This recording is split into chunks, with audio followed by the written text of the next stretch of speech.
আমরা দ্বিতীয় পত্রে আরেকটা ক্লাস শুরু করছি। তো আমরা যেটা নিয়েছি সেটা হচ্ছে জটিল সংখ্যা। তো আমরা দেখি জটিল সংখ্যাটা আসলে কিভাবে আসছে, কেন আসলে গণিতবিদরা চিন্তা করছে যে এই জটিল সংখ্যা বা এই যে পদ্ধতি, এই পদ্ধতিটা দরকার। তো আমরা ভূমিকাটা একটু দেখি কি বলছে, যে বিখ্যাত গণিতবিদ গাউস বিবৃত বীজগণিতের মৌলিক উপপাদ্য অনুসারে প্রত্যেক বহুপদী সমীকরণের অন্তত একটি মূল আছে। তো আমরা সমীকরণ সমাধান করে আসছি। আমরা জানি যে যেমন এক্স স্কোয়ার যদি থাকে তাহলে x square minus 5x plus 6 এরকম যদি ইজিক্যাল টু 0 এরকম যদি একটা সমীকরণ থাকে তাহলে এটার যেহেতু স্কোয়ার আছে 2 ঘাত হলে 2টা মূল পাওয়া যাবে। তো এরকম যদি বলছে কি যে অন্তত একটা মূল থাকবে বহুপদীগুলোর। তো আসলে বহুপদী কী জিনিস? বহুপদী মানে হলো, আমরা হয়তো শুনতে এরকম মনে হয় আমাদের কাছে যে বহুপদ, অনেকগুলো পদ থাকবে। বিষয়টা এরকম না। এটা ম্যাথমেটিক্সে বহুপদী পদে যেটা বোঝায় সেটা হচ্ছে সহগ সম্বলিত রাশিমালা এবং চলকের ঘাত অঋণাত্মক, এই দুটো বৈশিষ্ট্য যদি হয়, চলকের ঘাত যদি অঋণাত্মক হয় তাহলে সেটা হচ্ছে বহুপদী। তো তাহলে দেখি, তো গণিতবিদ অয়লার সর্বপ্রথম √-1 কে আই প্রতীকে সূচিত করেন। অনেক গণিতবিদ জটিল সংখ্যার অগ্রগতিতে অবদান রেখেছেন। তার মধ্যে আইরিশ গতিবিদ হ্যামিল্টন এর অবদান উল্লেখযোগ্য। তো এখন আমাদের x square plus 1 is equal to 0 এই সমীকরণটা নিয়ে দেখি যে এক্সের বাস্তব কোনো মানের জন্য সমীকরণটি সিদ্ধ হয় না। আমরা তো এমন কোনো মান নাই যে এখানে বসালে এটা দুটোটা যোগফল 0 হবে। আমরা যদি একটু চিন্তাও করি যে -1 যদি বসাই তাও প্লাস হয়ে যাবে, তাহলে প্লাসে প্লাসে 0 হবে না, হওয়ার কোনো পসিবিলিটি নাই। -5 যদি বসাই তাহলে 25 + 1 0 হওয়ার কোনো পসিবিলিটি নাই। সুতরাং এই যে একটা সমীকরণ এক্স স্কোয়ার প্লাস 1 বা এক্স স্কোয়ার প্লাস 4 অথবা এক্স স্কোয়ার প্লাস 9 সামথিং যাই কিছু হোক, তাহলে এখানে আমাদের 0 হওয়ার কোনো সুযোগ নাই। তাহলে কারণ কোনো বাস্তব সংখ্যা তা ঋণাত্মক বা অঋণাত্মক যাই হোক না কেন তার বর্গ সর্বদাই অঋণাত্মক হবে। কাজেই এই ধরনের সমীকরণ সমাধানের জন্য কাল্পনিক এক ধরনের সংখ্যা পদ্ধতি অবতারণা করা হয়, যাকে জটিল সংখ্যা পদ্ধতি বলে। তো আমরা দেখলাম আসলে কিসের ভিত্তিতে জটিল সংখ্যাটা আমাদের আসছে আমাদের কাছে। তো এই পদ্ধতিতে আইকে কাল্পনিক সংখ্যার একক হিসেবে ব্যবহৃত করা হয়, অর্থাৎ i² + 1 = 0 না i² = -1। তো আমরা দেখলাম আসলে জটিল সংখ্যাটা কীভাবে আমাদের কাছে আসছে বা কেন এটার অবতারণা করার প্রয়োজন পড়ছে। তো এখন আমরা দেখি আসলে জটিল সংখ্যাটা কি। জটিল সংখ্যা এক্স ও ওয়াই বাস্তব সংখ্যা হলে, যদি কি বলছে এক্স ও ওয়াই যদি বাস্তব সংখ্যা হয় তাহলে z = x + iy আকারের রাশিকে জটিল সংখ্যা বলে। তাহলে আমরা যেটা দেখলাম, জটিল সংখ্যা হলে কি আমাদের দুইটা পার্ট থাকতেছে এবং সেটা চেহারা হবে এরকম। তাহলে এরকম যদি হয় কি x + iy এই আকারে যদি হয় কোনো একটা রাশি, তাকে আমরা কি বলবো? জটিল সংখ্যা, যেখানে i কাল্পনিক সংখ্যার একক, যার মান i = √-1। z হচ্ছে জটিল চলক। তাহলে আমরা সমীকরণে সাধারণত x ও y আমরা চলক হিসেবে ব্যবহার করি। তাহলে জটিল সংখ্যাতে হচ্ছে আমাদের z হচ্ছে আমাদের জটিল চলক। একটি জটিল রাশির দুইটি অংশ থাকে। আমরা দেখলাম এখানে x + iy, তাহলে দুইটা অংশ থাকে। এক্সকে বলা হয় বাস্তব অংশ এবং ওয়াইকে বলা হয় কাল্পনিক অংশ। তাহলে এই যে আই সম্বলিত যেই অংশটা আছে সেটাকে আমরা কি বলি? কাল্পনিক অংশ।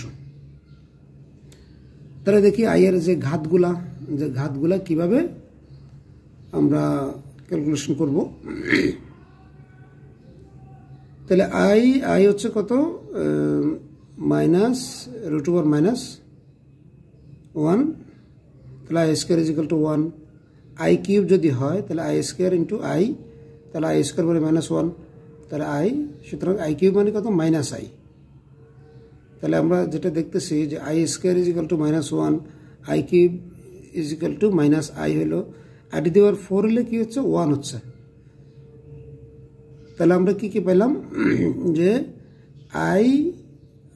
আই দুইটা পজিটিভ এবং হচ্ছে 1 একটা পজিটিভ একটা নেগেটিভ। তাহলে এরকম হচ্ছে আসলে আমাদের, আমরা যাই কিছু করি না কেন এখানে যদি আই টু দি পাওয়ার 5 যদি নিতাম তাহলে 3 ইন্টু কত 2, তাহলে I cube into I square, তাহলে আই স্কোয়ার হলে -1 হইতো, আবার আই কিউব হলে আই স্কোয়ার ইন্টু আই হইতো, তাহলে আবার প্লাস হয়ে যেত, মানে প্লাস আই আসতো আমাদের আই টু দি পাওয়ার যদি 5 নিতাম। কেমন? আমরা যেটা দেখলাম যে +-1 অথবা +-i এর মধ্যে আসলে তার মানগুলো মানে বারবার হচ্ছে। আই এর ঘাত যে কোনো পূর্ণসংখ্যা হলে, তাহলে আমরা কি বলতেছি যে আই এর ঘাত যে কোনো পূর্ণসংখ্যা হলে উহার মান +-1 +-i এর যে কোনো একটি হবে। তাহলে এটুকু আমরা পেয়ে গেলাম যে আই এর মানটা কতটুকুর মধ্যে সীমাবদ্ধ থাকবে বা কি হবে। আই এর ঘাত 4টি ক্রমিক পূর্ণসংখ্যা হলে, আই এর ঘাত কি বলছে, আই এর ঘাত যদি 4টি ক্রমিক পূর্ণসংখ্যা হলে এদের যোগফল 0 হয়, অর্থাৎ i plus I square plus I cube plus I two the power 4 is equal two 0। এখানে আমরা দেখতে পাচ্ছি যে আই টু দি পাওয়ার 4 মানে 1, আই স্কোয়ার মানে কত -1, তাহলে এই যে এটা কাটা যাবে, আর আই তো আই আসেই, আই কিউব কি হয়, I cube is equal two আমরা যেটা পাইছি আই কিউব -i, তাহলে -i প্লাস আই কাটা যাবে, তাহলে আসলে 0 হয়ে যায়। তো এরকম আমরা এখান থেকে আরেকটা সিদ্ধান্তে আসতে পারি যে কি I two the power n plus I two the power n+1 plus I two the power n+2 plus I two the power n+3 is equal two 0, যেখানে n যে কোনো পূর্ণ সংখ্যা। তাহলে জটিল সংখ্যার সেটকে সি দ্বারা সূচিত করা হয়, জটিল সংখ্যার সেটকে সি দ্বারা সূচিত করা হয়। তাহলে জটিল সংখ্যার বাস্তব অংশ 0 হলে তাকে বিশুদ্ধ জটিল সংখ্যা বলে, যেমন কিরকম 2i, 9i plus 0 plus 7i ইত্যাদি। অতএব আমরা যেটা দেখলাম যে আর মানে কি বাস্তব সংখ্যার সেট, উপসেট হচ্ছে কার, জটিল সংখ্যার উপসেট। তাহলে আমরা দেখি, আমরা ভূমিকাটা দেখলাম, জটিল সংখ্যাটা কিভাবে আমরা চিনব সেটা দেখলাম, জটিল সংখ্যার চলক কি আমরা দেখলাম, এবং জটিল সংখ্যার একক কি আছে সেটাও আমরা দেখলাম, আই এর ঘাতগুলো আমরা দেখলাম। আমরা দেখি আর কি আলোচনা আছে আমাদের সামনে। আমাদের জন্য যেটা ইম্পর্টেন্ট এবং অঙ্কতে আসে সেটা হচ্ছে যে জটিল সংখ্যার পরম মান, মডুলাস, নতি বা আর্গুমেন্ট এবং পোলার আকৃতি। তো এইটুকু আমাদেরকে অনেক সময় নির্ণয় করতে বলে। তো আমরা দেখি এটা আসলে কীভাবে আসবে। তো ধরি জটিল সংখ্যা মানে এরকম z = x + iy। তো বলছে z = x + iy জটিল সংখ্যার প্রতিরূপী বিন্দু pxy। তাহলে আমাদের একটু বোঝার বিষয় থাকে যে প্রতিরূপী বিন্দু মানে কি। প্রতিরূপী বিন্দু মানে কি, আমরা এখানে একটা এক্সাম্পল দিলাম যে 6 + 3i এবং -3 - 2i জটিল সংখ্যার, এটা একটা জটিল সংখ্যা আমরা। তাহলে জটিল সংখ্যার প্রতিরূপী বিন্দু হচ্ছে যথাক্রমে কি, যে আমরা কিউ চিন্তা করি তাহলে 6 3, যে 6 3 আমরা বুঝতে পারতেছি কিনা যেটা এক্স অংশ এটা ওয়াই অংশ, তাহলে 6 3 যে এক্স ওয়াই মিলে 6 3, এটা হলো প্রতিরূপী বিন্দু। আর এটা হচ্ছে কত -3, তাহলে -2 হবে, -3 -2। তাহলে আমরা নিশ্চয়ই প্রতিরূপী বিন্দু মানে কি বুঝছি। এবং পি বিন্দুর পোলার স্থানাঙ্ক r θ, তাই পি বিন্দুর পোলার স্থানাঙ্ক আমরা r θ, আমরা একটা চিত্র আঁকছি এখানে, যেটা দেখলাম যে পি যদি এক্স ওয়াই যদি হয় তাহলে এদিকে এক্স অক্ষের দিকে এক্স আসছে এবং ওয়াই অক্ষের দিকে ওয়াইটুক যখন উপরে উঠছে তাহলে কি হয়, পি এক্স ওয়াই হয়েছে। আর পোলারভাবে আমরা যদি চিন্তা করি সেটা হচ্ছে কি, এই যে থিটা লাগে আর কি লাগে, ব্যাসার্ধ লাগে। তাহলে থিটা হচ্ছে কৌণিক দূরত্ব আর হচ্ছে ব্যাসার্ধ, তাহলে পি বিন্দুর পোলার স্থানাঙ্ক হচ্ছে r θ। তাহলে আমরা এখানে একটা কোণ পাইলাম পি ও এন, এটা থিটা কোণ, পি এন থিটা কোণ, আর ওপি হচ্ছে আর। তাহলে এই যে ওপি স্কোয়ার, এই যে O P square is equal to কি, এই যে O N square plus P N square, যেটা আমরা এখানে লিখলাম। তো ওয়ান সমান আমরা কি পাইছি, ওয়ান সমান পাইছি হলো এক্স এবং হচ্ছে পি এন সমান হচ্ছে ওয়াই। তো সুতরাং R square is equal to x square plus y square এখানে আমরা পেয়ে গেলাম। এবং এই যে এক্স, এই যে এক্স ইজ ইকুয়াল টু কী হবে তাহলে, এটা আমাদের সমকোণ। তাহলে এটা যদি থিটা যদি হয়, তাহলে থিটা হলো কত, যদি আমরা যদি কস থিটা যদি চিন্তা করি, কস থিটা এটুকু যদি আমরা চাই, কস থিটা ইজ ইকুয়াল টু কত, এই যে ভূমি বাই অতিভুজ, ভূমি বাই অতিভুজ, তাহলে cos theta is equal to x by R. তাহলে x is equal to R cos theta. আমরা এই যে x is equal to R cos theta কীভাবে আসছে নিশ্চয়ই বুঝছি, এই যে চিত্র থেকে আসছে। আর y is equal to R sine theta, তাহলে R sine theta, y is equal to R sine theta. এই যে এখানে সাইন থিটা মানে কি, লম্ব বাই অতিভুজ, তাহলে ওয়াই বাই আর। তো সুতরাং ওয়াই ইজ ইকুয়াল টু কী হবে, আর সাইন থিটা। এটা আমরা লিখলেই বুঝে যাব। তাহলে জেড সমান কী হচ্ছে, আমাদের এক্স এর মান, ওয়াই এর মান যদি আমরা যদি বসাই, তাহলে z is equal to R cos theta plus i sine theta. এটা হচ্ছে এই যে জেড, মানে জটিল সংখ্যার পোলার আকৃতি। তাহলে কি, এই যে জেড ইজ ইকুয়াল টু আর আমরা কমন নিলাম কস theta plus i sine theta, যাকে জটিল সংখ্যার পোলার আকৃতি বলা হয়। তাহলে আমরা আরেকটু অ্যাডভান্স হয়ে দেখি। তাহলে e is equal to i theta, এটুকু আমরা জানি, আমরা ট্রিগোনোমেট্রিতে করছি। E is equal to i theta, তাহলে cos theta plus i sine theta. তাহলে এটাকে যদি আমরা কি লিখতে পারি, আর তাহলে জেড ইজ ইকুয়াল টু আমরা লিখতে পারি, তাহলে যে এটার মান যদি আমরা যদি এখানে বসাই, তাহলে z is equal to r e to the power i theta. তাহলে r is equal to OP, তাহলে r square is equal to যদি এই যে x square plus y square হয়, তাহলে আর মানে কি রুট হয়ে যাবে, root over x square plus y square, যেকে একে জেড জটিল সংখ্যার পরম মান বা মডুলাস বলা হয়। তাহলে পরম মান বলতে আমরা কি বুঝতেছি, আসলে যে আর যেটা, আর এর মানটা হচ্ছে পরম মান, আর এর মানটা হচ্ছে কি জটিল সংখ্যার পরম মান। আর মানটা কীভাবে পাবো আমরা, যে ওই যে প্রতিরোধ যে বিন্দু বা ওইটার বাস্তব অংশ এবং হচ্ছে জটিল অংশ বা কাল্পনিক অংশ যেটা, সেটাকে যদি আমরা বর্গ করি, যোগ করি, তাহলে আমরা এই যে পরম মানটা পেয়ে যাব। তাহলে আর কীভাবে আমরা নির্ণয় করবো আমরা বুঝতেছি, যে আর হচ্ছে কত, এই যে জটিল যে সংখ্যাটা, এটা বাস্তব অংশ এবং কাল্পনিক অংশ, এটাকে আমরা বর্গ করবো। কেমন, তাহলে আর ইজ ইকুয়াল টু আমরা পেলাম যে জটিল, তাহলে আর হচ্ছে মডুলাস আমরা পেয়ে গেলাম। এখন লেখা হয় এই যে মডুলাস জেড, তাহলে আর মডুলাস জেড, তা জেড মানে কত, এক্স প্লাস আই ওয়াই, তাই মডুলাস এক্স মানে কত বা আর মানে কত, root over x square plus y square. তাহলে এটাকে আমরা পাইছি। তাহলে আমরা পরমাণটা আমরা পেয়ে যাবো। এখান থেকে পরমাণটা আমাদের বুঝতে অসুবিধা হওয়ার কথা না। এখন আমরা দেখি নতি, নতি মানে কি, আমাদের হচ্ছে ডিগ্রির কথা বলছে, যে কত ডিগ্রি কোণে আছে বা থিটা। তাহলে থিটা ইজ ইকুয়াল টু কী হবে, theta is equal to tan inverse y by x. তাহলে tan inverse y by x কেন, এটা আমাদের মনে প্রশ্ন আসতে পারে। তাহলে ওয়াই মানে কত, লম্ব, লম্ব বাই কত, ভূমি, তাহলে লম্ব বাই ভূমি হচ্ছে 10, এই জন্যই tan inverse theta is equal to কত, ওয়াই বাই এক্স, কে z is equal to x plus i জটিল সংখ্যার নতি বা আর্গুমেন্ট বলা হয়, এবং লেখা হয় এ আর জি জেড। তাহলে এটা আমরা এভাবে লিখি, যে কোনো জটিল সংখ্যার আর্গুমেন্টের সাধারণ মান, ধর আমরা সাধারণ মান কি 2n pi plus theta, n belongs to Z. Theta এর যে মানটি, তাহলে আমরা খেয়াল করি, থিটা এর যে মানটি মাইনাস পাই থেকে পাই পর্যন্ত হবে বা অসমতাটিকে সিদ্ধ করে, অর্থাৎ ক্ষুদ্রতম কণিক দূরত্ব অবস্থান করে, তাকে আর্গুমেন্টের মুখ্য মান বলা হয়। তাহলে আমরা আসলে কি বুঝতেছি, যে এখান থেকে মাইনাস যে পাই থেকে পাই পর্যন্ত, এটা মনে হচ্ছে আমাদেরকে 360 ডিগ্রির কথাই বলা হচ্ছে।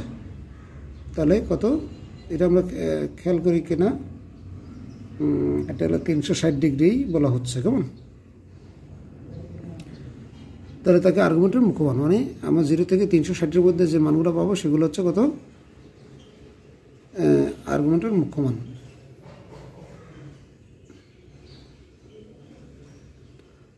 তাহলে চতুর্ভাগ অনুযায়ী আমরা দেখি, যে চতুর্ভাগ অনুযায়ী আমাদের জটিল সংখ্যা বা মুখ্য মানগুলা, আর্গুমেন্টগুলো কীরকম হইতে পারে।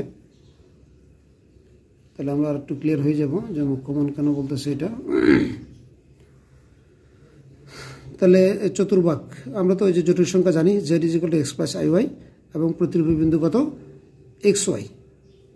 তাহলে এক্স ওয়াই এই যে পি যে এর বিভিন্ন অবস্থানের জন্য আমরা দেখব কেমন বিন্দুর। তাহলে চতুর্ভাগের প্রথম চতুর্ভাগ, দ্বিতীয় চতুর্ভাগ, তৃতীয় চতুর্থ চতুর্ভাগ, 4টা চতুর্ভাগ নিলাম। তাহলে চিত্র আমরা আঁকছি, প্রথম চতুর্ভাগের চিত্রটা এরকম হয়। তাহলে এরকম আমরা জানি। তাহলে এখানে থিটার অবস্থান কোথায়? প্রথম চতুর্ভাগে। তাহলে প্রথম চতুর্ভাগে যদি হয় তাহলে tan inverse x by y হবে। আমরা খেয়াল করি tan inverse x by y হবে। তো এখানে যদি 0 ডিগ্রি হয়, এখানে হচ্ছে কত পাই, এখানে কত পাই। আমরা খেয়াল করি এখানে হচ্ছে কত পাই। তাহলে এইটা আমাদের প্রথম চতুর্ভাগ, দ্বিতীয় চতুর্ভাগ। তাহলে পি এর অবস্থান কত এখানে। তাহলে থিটার এটুক আমাদের যদি হয় তাহলে এই যে অবস্থানটা আমরা কীভাবে পাই, আমরা ক্লাস 19 করে আসছি যে পাই মাইনাস থিটা। এটা কীভাবে পাবো? Pi minus theta. এই যে এটাই লিখছি এখানে, জাস্ট আর কিছু না, pi minus theta tan inverse modulus কত ওয়াই বাই এক্স।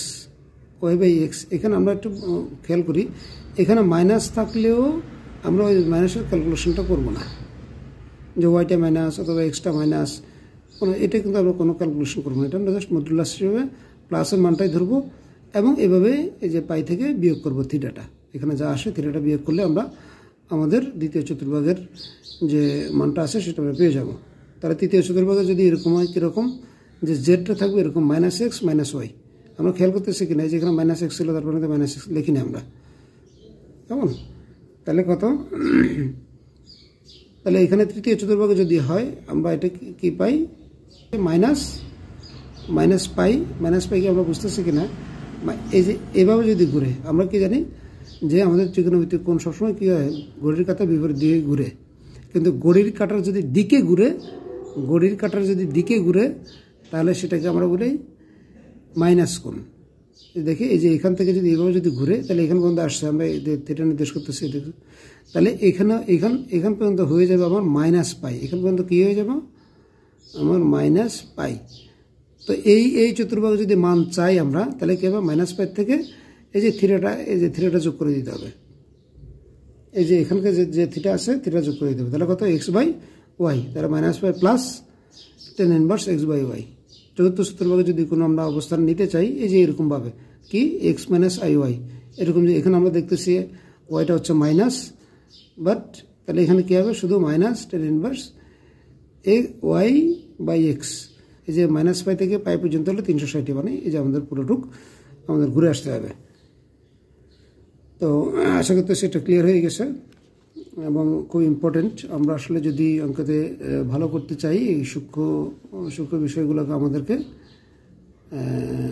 ধরতে হবে, কারণ আমরা আসলে জানি যে অঙ্কতে মুখস্থ করার কোনো বিষয় নাই, বুঝে নিতে হবে।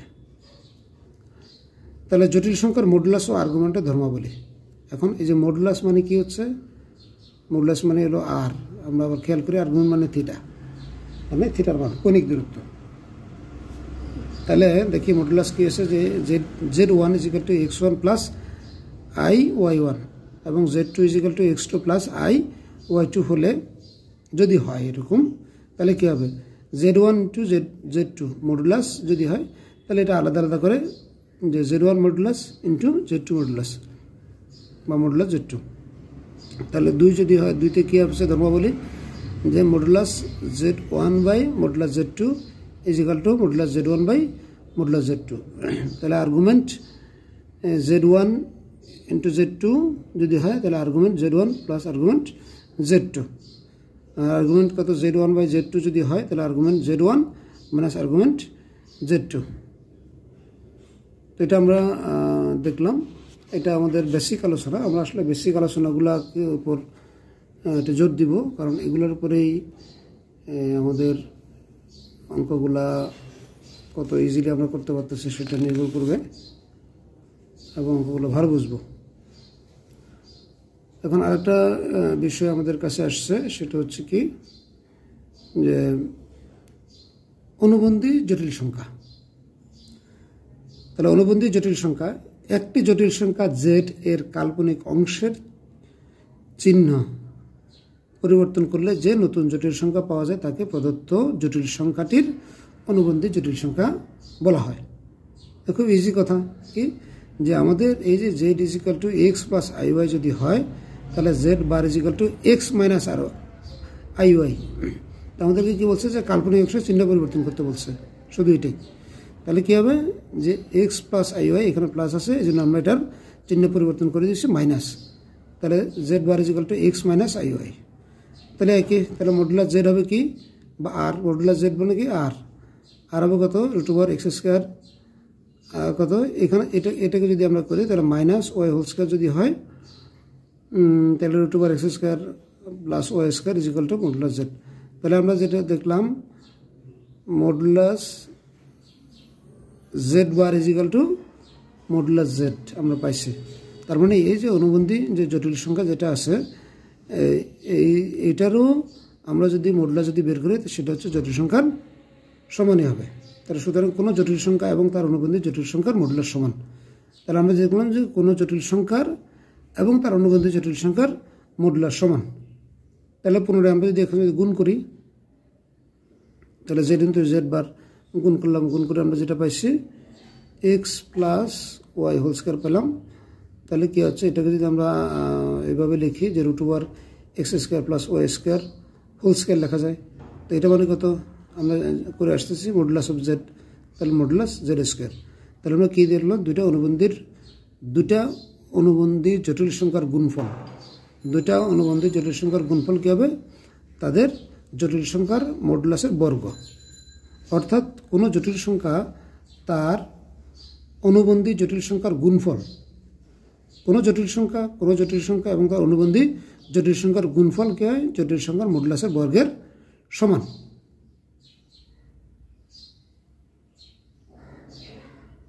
আবার z is equal to r into কি cos theta plus i sine theta, এবং z bar is equal to r into cos theta minus i sine theta.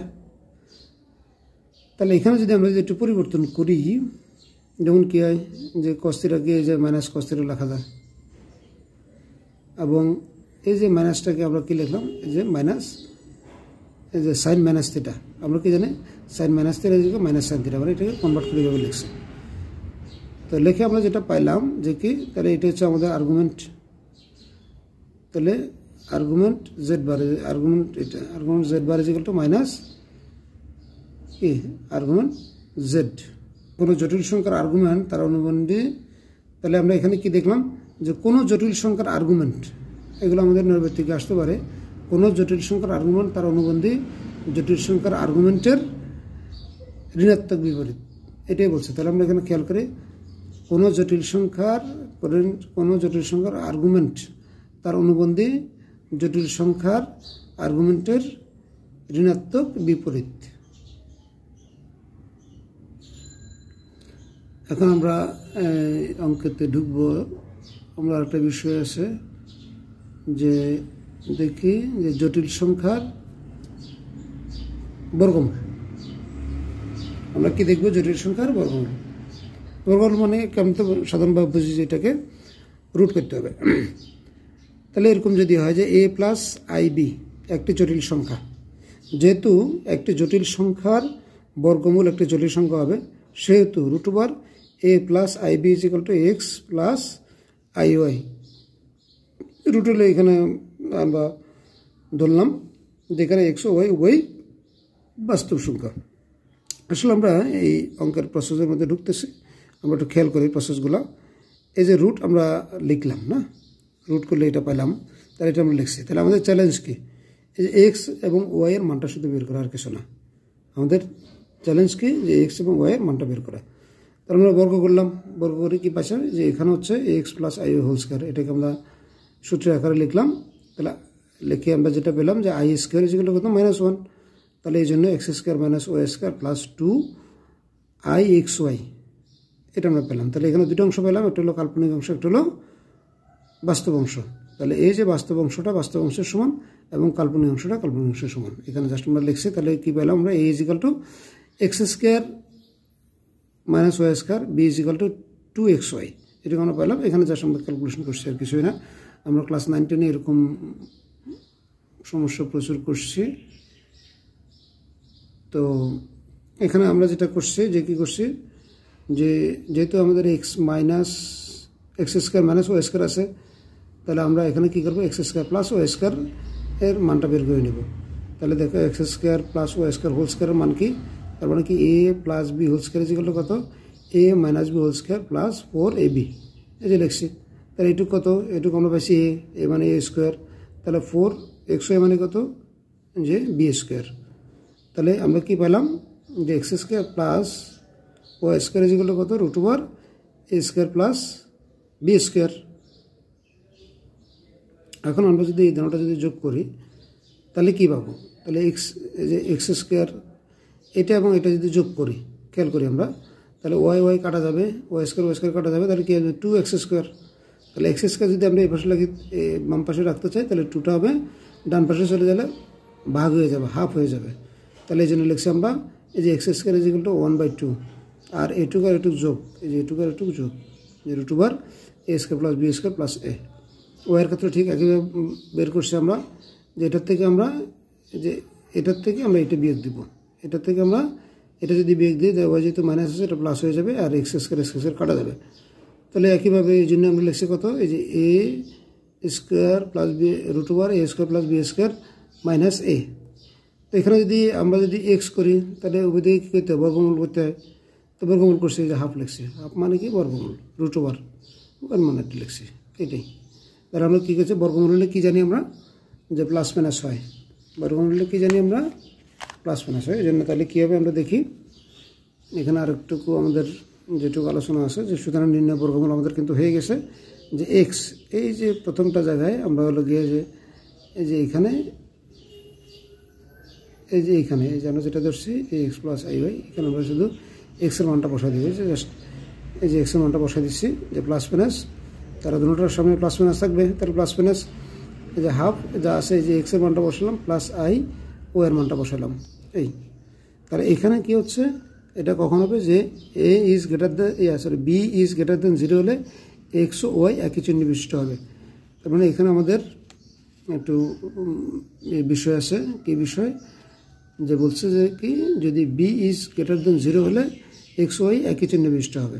তাহলে বি যদি লেস দেন 0 হয় তাহলে কী হবে, তাহলে বি ইজ লেস দেন 0 হলে x Y বিপরীত চিহ্নযুক্ত হবে। তাহলে বিপরীত চিহ্নযুক্ত হলে আমরা এইভাবে লিখতে পারি যে প্লাস মাইনাস, এখানে জাস্ট একটা মাইনাস থাকবে। তাহলে আমরা প্লাস দিয়ে গুণ করলে একটা প্লাস একটা মাইনাস আসবে, আর মাইনাস দিয়ে করলে একটা মাইনাস একটা প্লাস আসবে। তাহলে আমরা বর্গমূলটা করে বলছি, এটা জাস্ট ক্যালকুলেশনের বিষয়, তোমরা একটু বাসায় করবা, করলে স্কিলটা বাড়বে, এটা অবশ্যই বাসায় করবা তোমরা। তাহলে বর্গমূল শিখছি আমরা, এখন এককের ঘনমূলটা একটু শিখে নিই।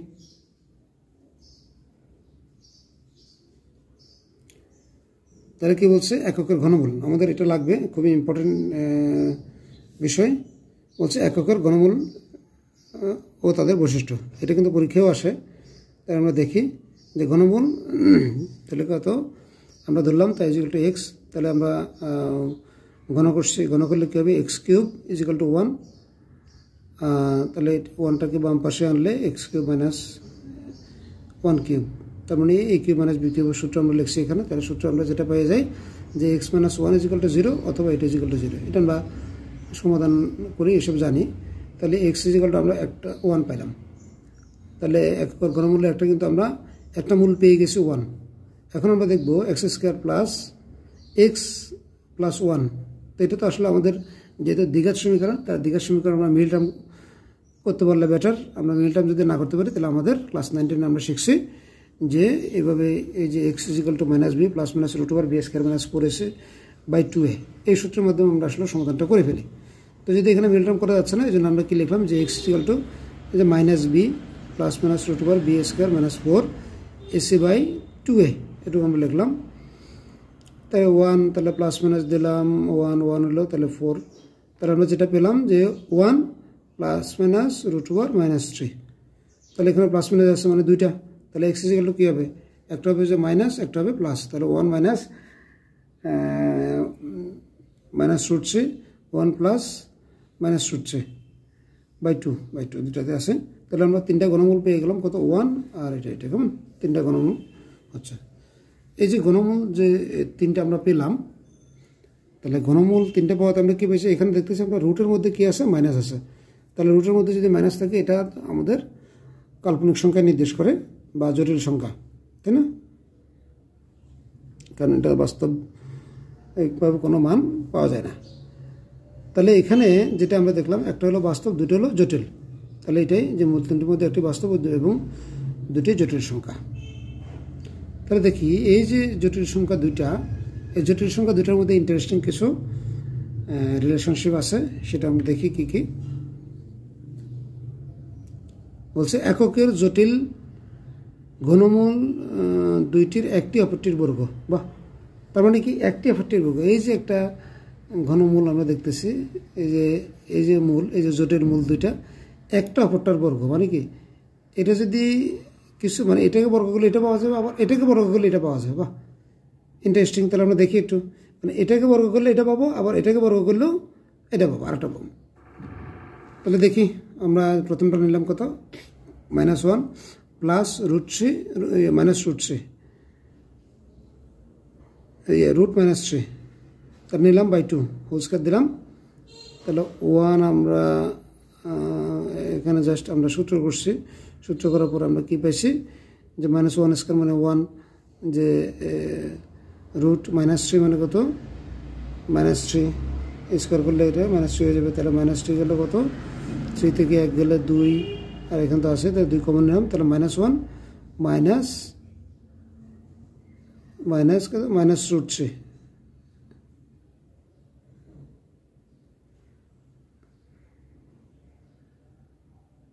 √-3 কেমন বাই 2।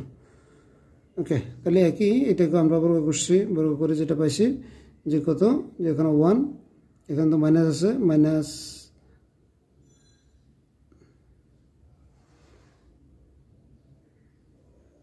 তাহলে এই যে মাইনাস মাইনাসে কী হয়ে গেলো, প্লাস হয়ে গেল। কেমন এখানে হলো যে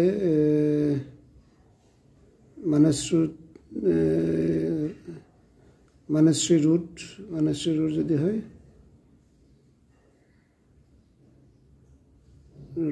তাহলে আমি এটা পেয়ে গেলাম। কেমন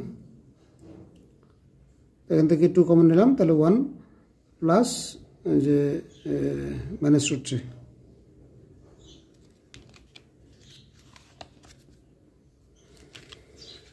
তাহলে অতএব যদি একটি জটিল ঘনমূল ওমেগা হয়, বাহ, তাহলে একটা যদি ওমেগা হয়, একটা হচ্ছে কি ওমেগা স্কয়ার, আমরা এখানে ধরলাম।